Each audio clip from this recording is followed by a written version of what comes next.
যোৱাকালি all India Congress কমিটিৰ তৰফৰ পৰা অসম প্ৰদেশ কংগ্ৰেছ কমিটিৰ সভাপতি হিচাপে যোৰহাট লোকসভা সমষ্টিৰ সাংসদ গৌৰৱ গগৈ ডাঙৰীয়াক দায়িত্ব দিছে আৰু ডিব্ৰুগড় জিলা কংগ্ৰেছ কমিটিৰ তৰফৰ পৰা তেখেতক আমি আন্তৰিক অভিনন্দন শুভেচ্ছা জ্ঞাপন কৰিছোঁ।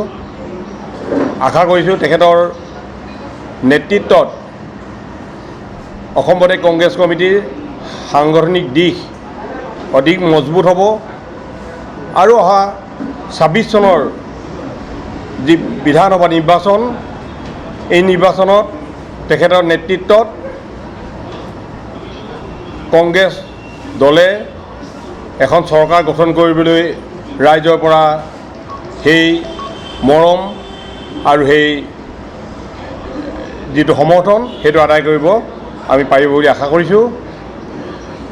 চাওক, কংগ্ৰেছ দলৰ সাংগঠনিক দিশ বহুতে দুৰ্বল বুলি ক'ব বিচাৰে।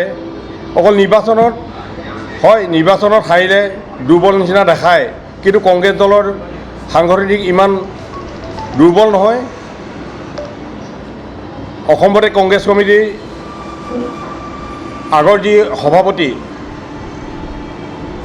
আমাৰ ভূপেন কুমাৰ বৰা ডাঙৰীয়াই কংগ্ৰেছ দলৰ যেতিয়া দায়িত্ব লৈছিলে সভাপতি হিচাপে, তেতিয়া কংগ্ৰেছ দলৰ অৱস্থা বৰ দুৰ্বল আছিল, কিন্তু যোৱা 4টা বছৰৰ ভিতৰত কংগ্ৰেছ দলে সেই শক্তিশালী ৰূপত আত্মপ্ৰকাশ কৰিব পাৰিছিলে।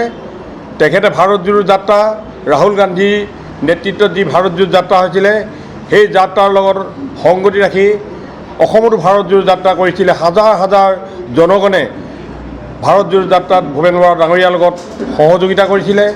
তাৰ পিছৰ পৰ্যায়তো বিভিন্ন ধৰণৰ সাংগঠনিকৰ কাম কাজ আমাৰ বিভিন্ন কাৰ্যসূচীৰে চলি আছিল আৰু তেখেতৰ নেতৃত্বত কংগ্ৰেছ দলে ইতিমধ্যে এটা সবল স্থিতিত আত্মপ্ৰকাশ কৰি আছে আৰু নতুন নৱনিৰ্বাচিত আমাৰ নৱনিযুক্ত গৌৰৱ গগৈ ডাঙৰীয়াই, মই ভাবোঁ তেখেতে অসমৰ সকলোবিলাক ৰাইজৰ পূৰ্ণ সহযোগিতা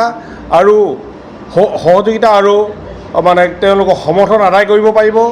আৰু তেখেতক আমি এটা কথা জানো যে তেখেত আজিলৈকে অপৰাজয় হৈ আছে প্ৰতিটো কাৰ্যসূচীত।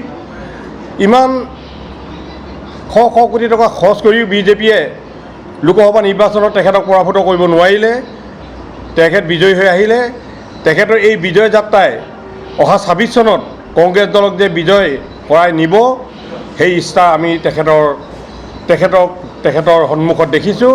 আমি আশা কৰিছোঁ আমাৰ দলীয় কৰ্মকৰ্তাসকলে খুব পূৰ্ণ সহযোগিতাৰে তেখেতৰ সহযোগিতা আগবঢ়াব আৰু দলৰ শক্তিশালী কৰাৰ লগতে আমাৰ ডিব্ৰুগড়তো আমাৰ যি হেৰুৱা সন্মান আমি ঘূৰাই আনিবলৈ সক্ষম হ'ম।